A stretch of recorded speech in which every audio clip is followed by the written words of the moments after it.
Hey everyone, welcome to another Spotted Dog Battle Report. Dwarven Hold, Vampire Covenant.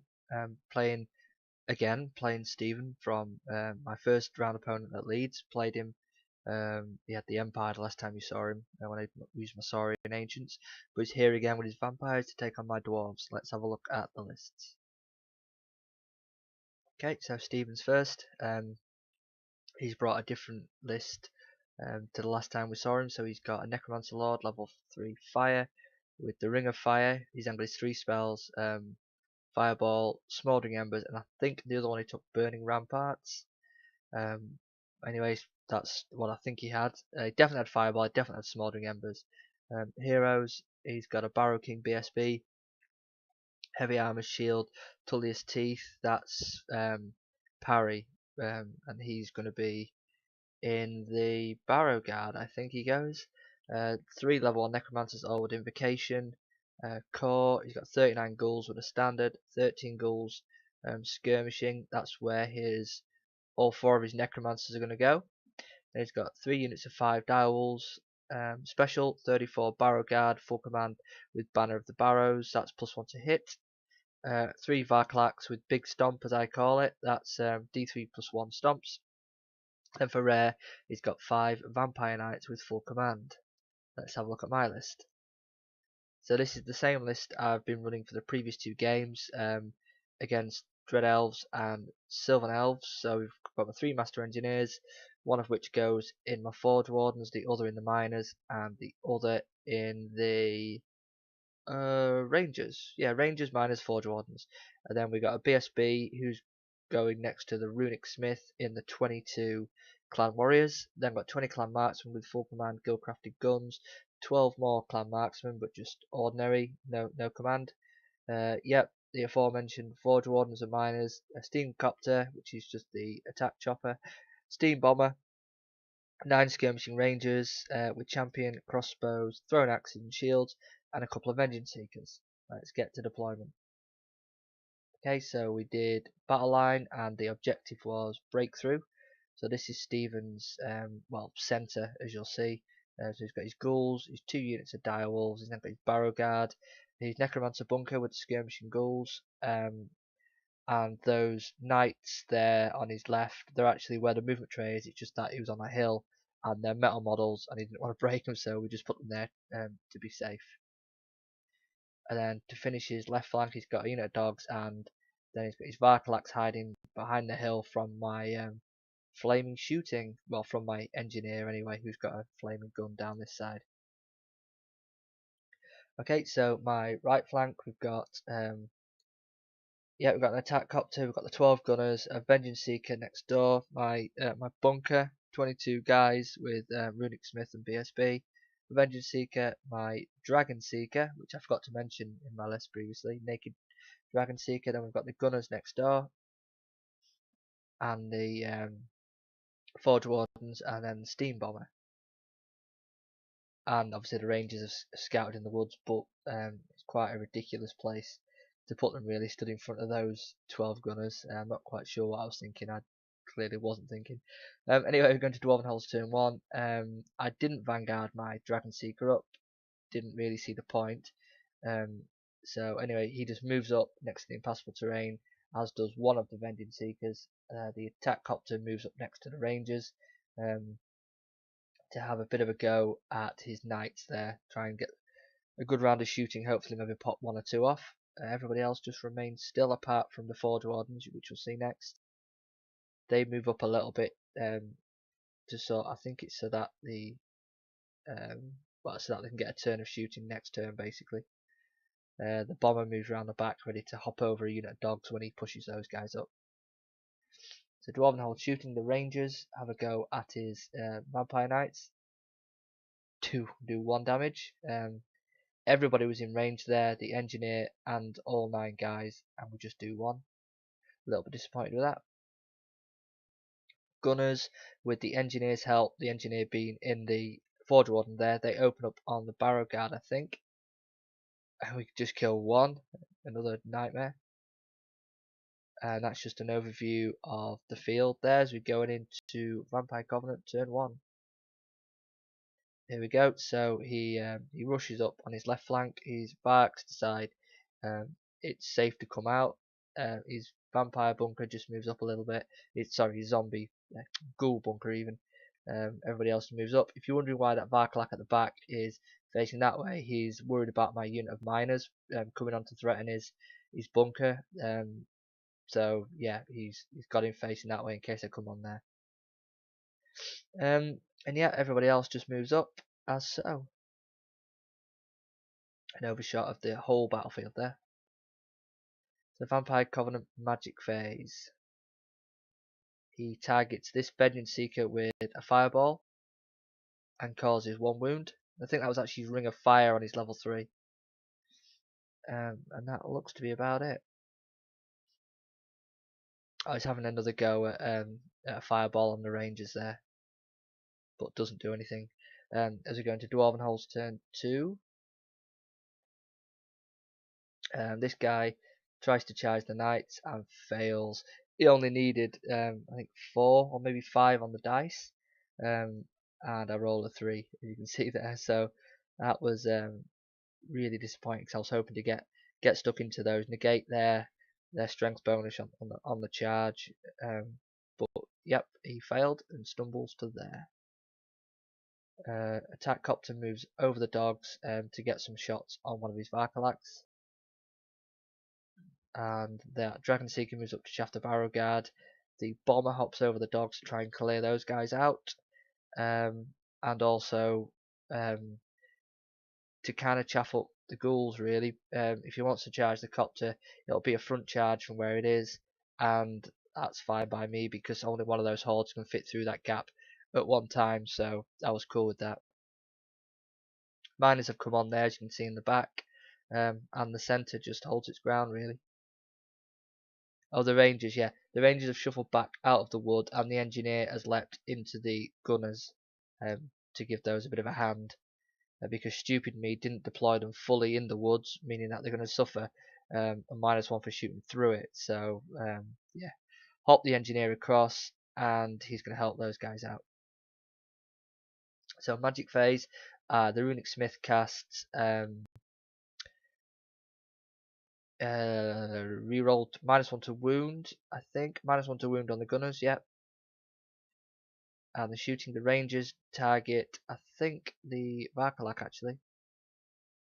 Yeah, do nothing, but the attack copter has a go. Causes a couple of wounds, flaming, so doesn't get his regen. And then the Engineer from the Miners, who's just in range, finishes him off. Bomber only does 3 wounds to the dogs. A little bit annoyed with that because now the Forger Wardens are going to have to finish that off. And they do, of course. Gunners target the Barrow Guard and kill 2. Again, disappointing considering I'm hitting on 3s there. These guys target his Knights. Don't do anything. And there we go. That's where we are at the end of Dwarven Hole's turn 2. And there, yeah, in the centre there, just waiting to be charged by the ghouls. That bomber. So Vampire Covenant turn 2. His Varkalaks one of his Varkalaks charges my Rangers, who stand and shoot, and put a wound on with crossbows. These 2 units, one slams into the bomber, the ghouls, and the Barrow Guard hit the Dragon Seeker. These Knights make it to the Gunners, who stand and shoot but don't do anything. Yeah, there we go. There's those 2. Completely bypassed my my Seeker. Poor positioning there. Certainly the second one. Should have held his ground. There you can see an overview. I don't quite know what those miners are doing right in the top corner there. They've come on. I mean, I brought them on there to kill that Varkalak, and they did. But now that his whole left flank has just completely disappeared. They're pretty much out the game. Let's see what I can do with those guys.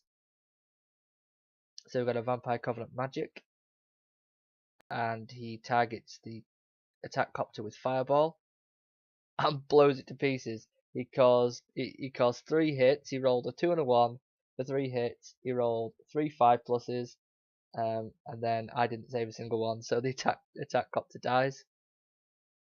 So we go into combat. See what happens to the bomber. It's a flub fest. Neither of us do any wounds to each other, but he wins by charge, rank, and a banner, and I flee.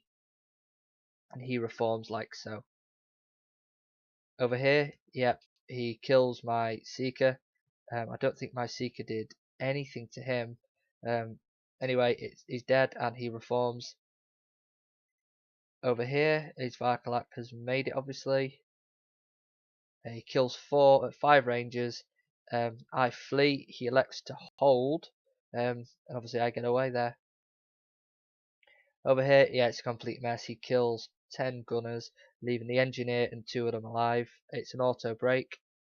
And he pursues, runs me down like so.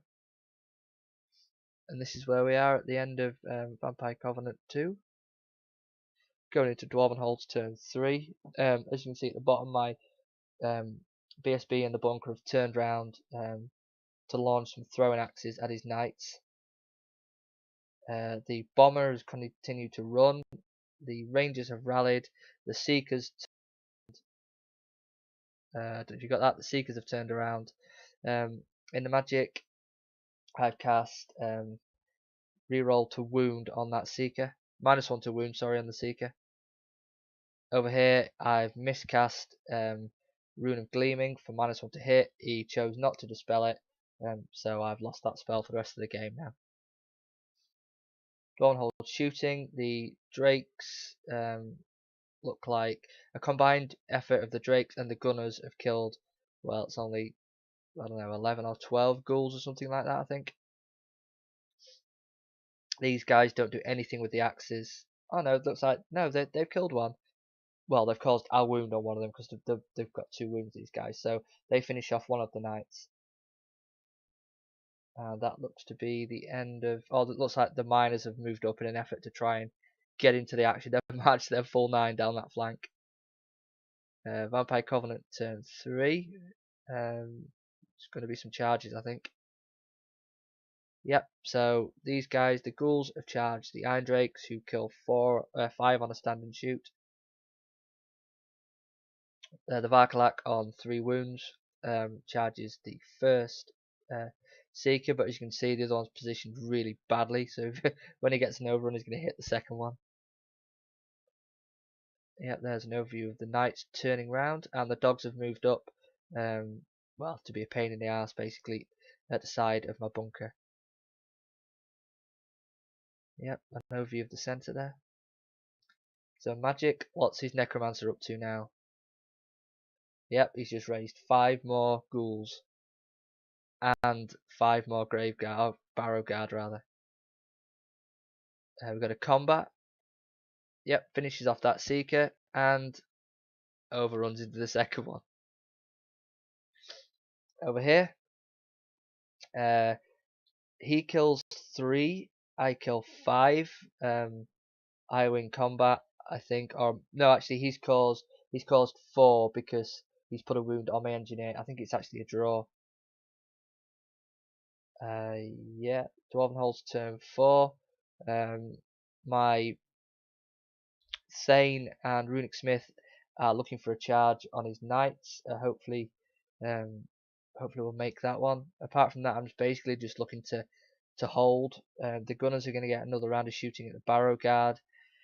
The miners, well, they're absolutely goose now, to be honest with you. They're so far away that they're just going to have no influence on the game. So what we actually decide to do is we just measure it back to his deployment zone. Bearing in mind the scenario is breakthrough, so the only thing they can do now is potentially get me a 3-point swing and preserve their points. So we just chuck those guys into the corner where they'll stay for the rest of the game, you'll see.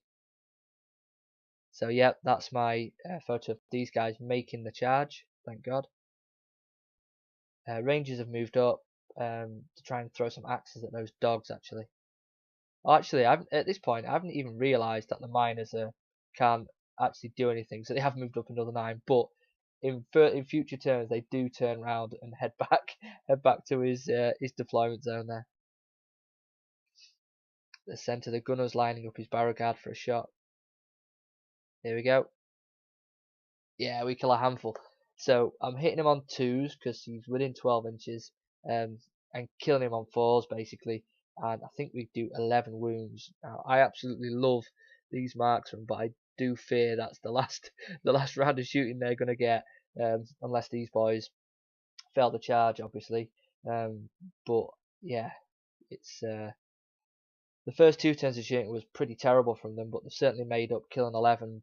But when you've got a bunker of necromancer stood right behind them, ready to just raise up a handful more, it's the equivalent of killing maybe 3 or 4. So it might look good now, but let's see what it looks like next turn, eh? Dwarven holds combat.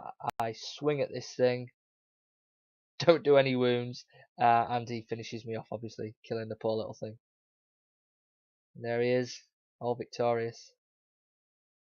Over here, so I charge in, don't do as well as I thought I would actually. Strength 4 armor piercing on the charge.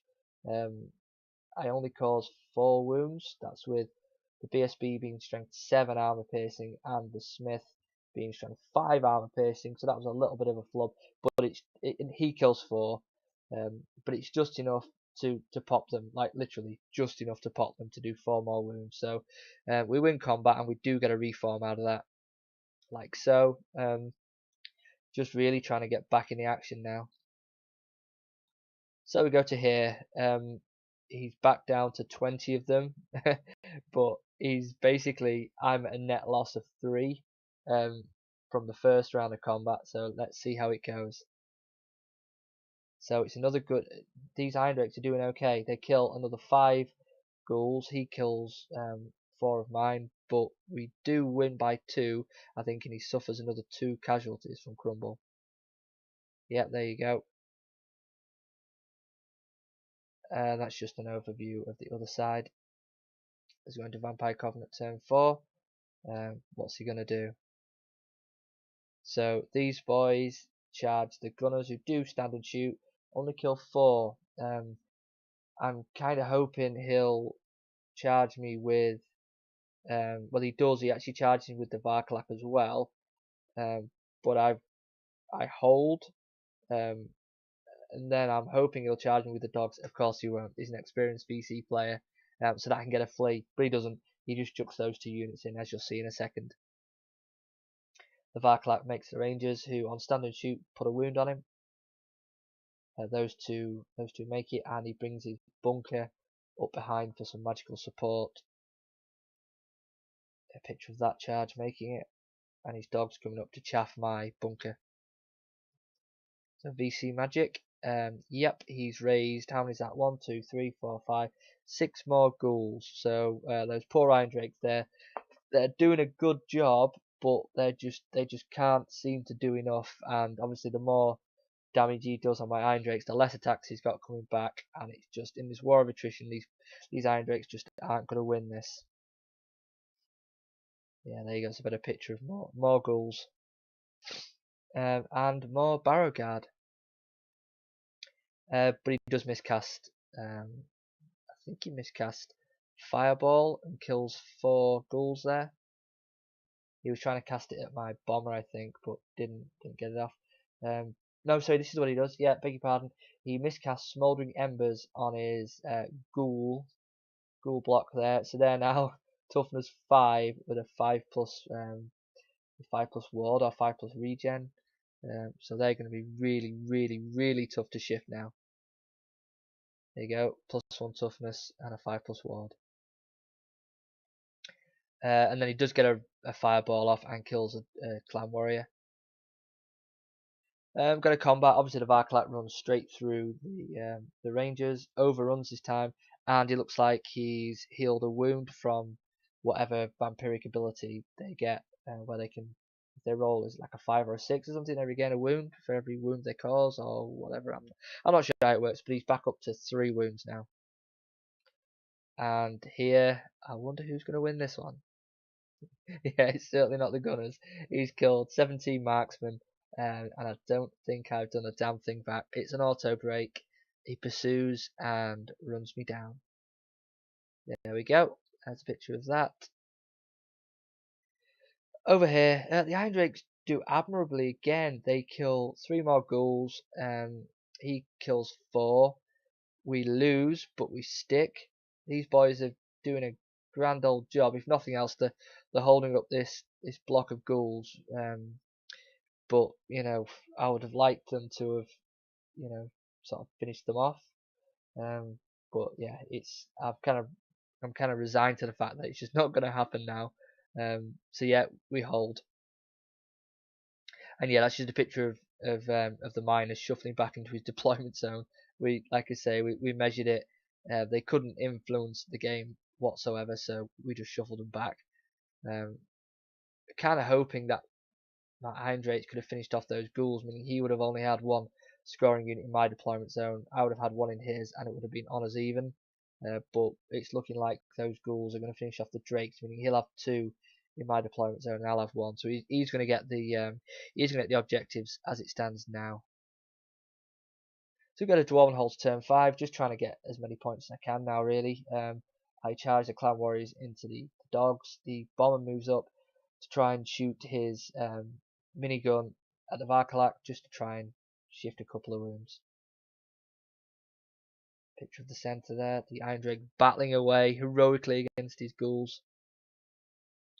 So we go to combat. Obviously, the bunker beats up the dogs there and reforms.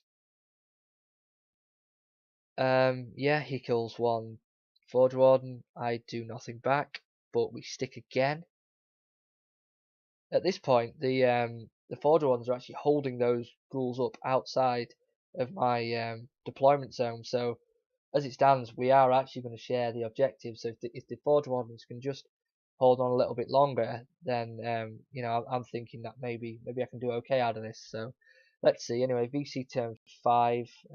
What's he got up his sleeve? So he pops 2 of his necromancers out of that unit there. I can't remember the reason for that. I think it was probably for invocation, or maybe it's for line of sight on fireball. I honestly can't remember, to be honest. But he popped his 2 guys out there. He's moved his 2 Varks away to flank one of his Varks away to flank my Dwarf Warriors, and he's reformed his Barrow Guard. Yeah, it's just a pit. Oh yeah, magic. He's raised some more ghouls back, so that's end of story there for those poor Forge Wardens, I think. Yep, and there's more Barrow Guard there. Not that it matters anymore, really. So we go to combat. He kills 3 Forge Wardens, and these boys are about knackered now.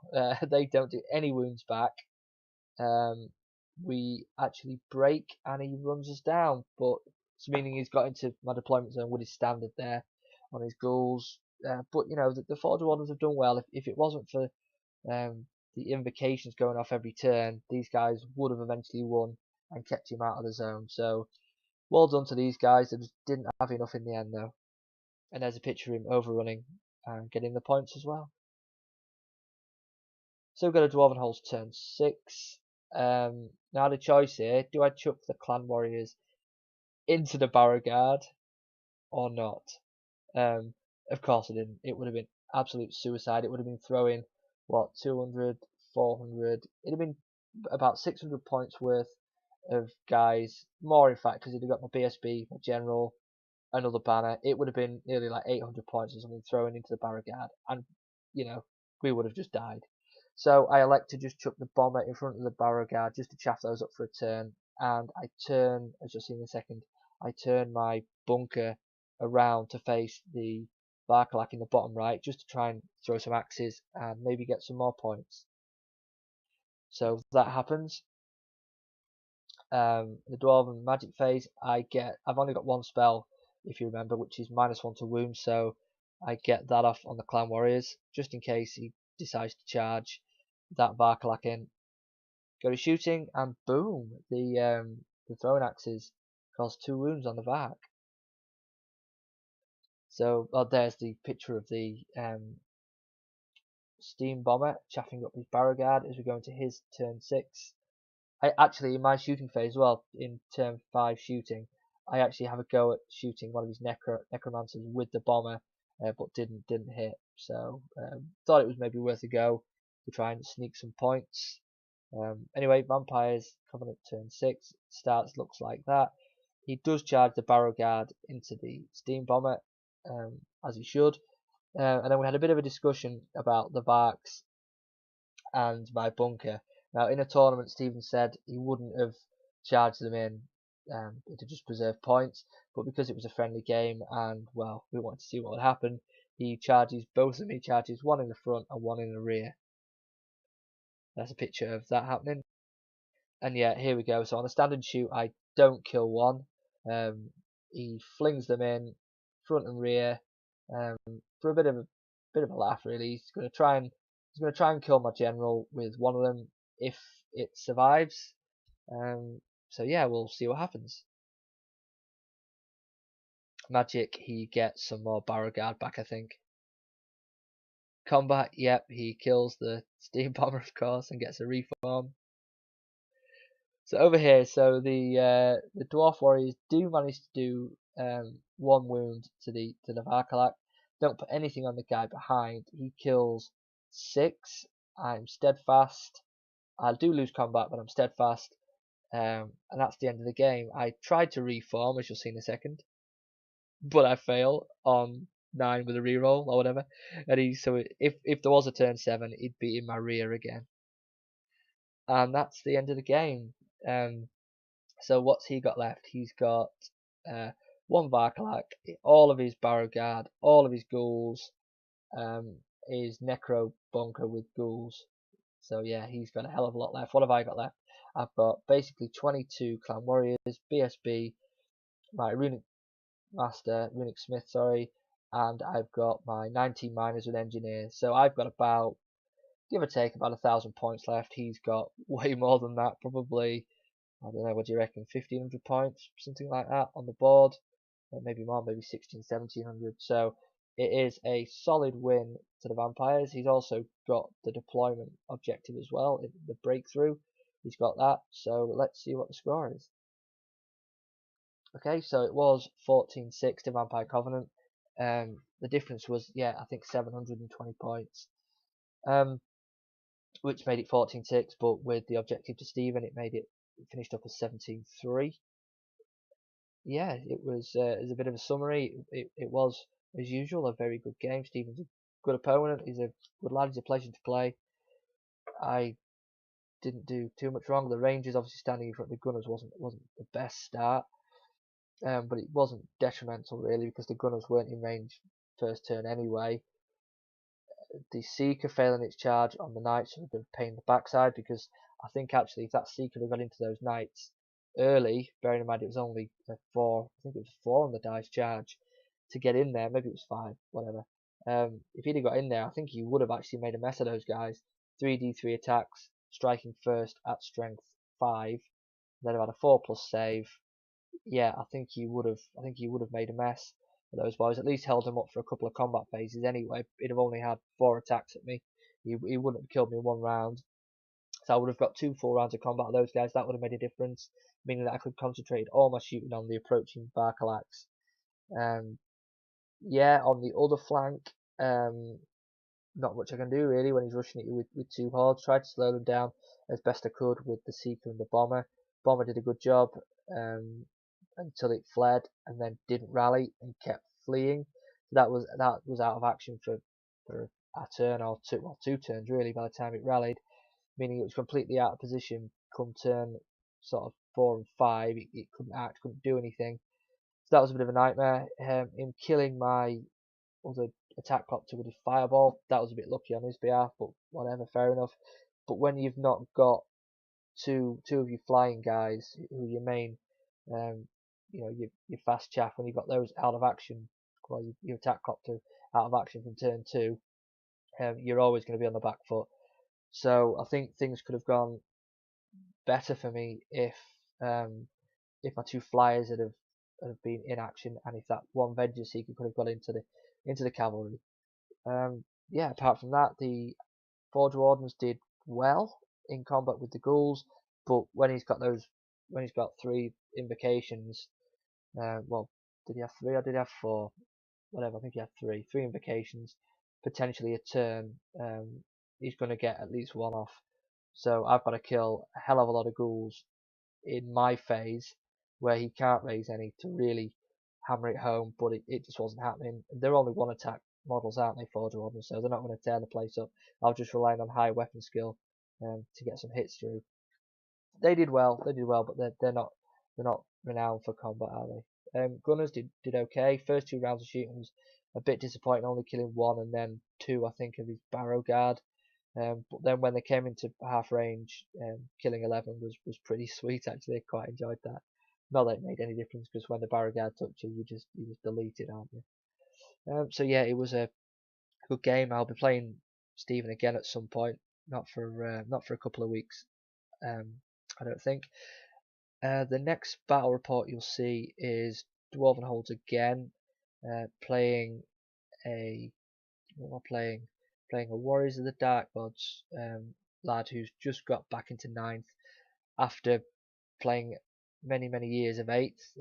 His wife or girlfriend has had a baby, so he had a 6-month layoff. He's just got back into it, so he's looking for 9th age players. Came across me on the 9th age forum.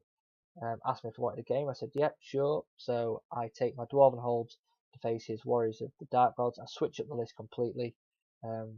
I do away with shooting and just go for, well, you'll see anyway, but basically it's a bit more of an old school Macca 8th edition dwarf list of fighting, because I just wanted to just try and get back on my feet a little bit.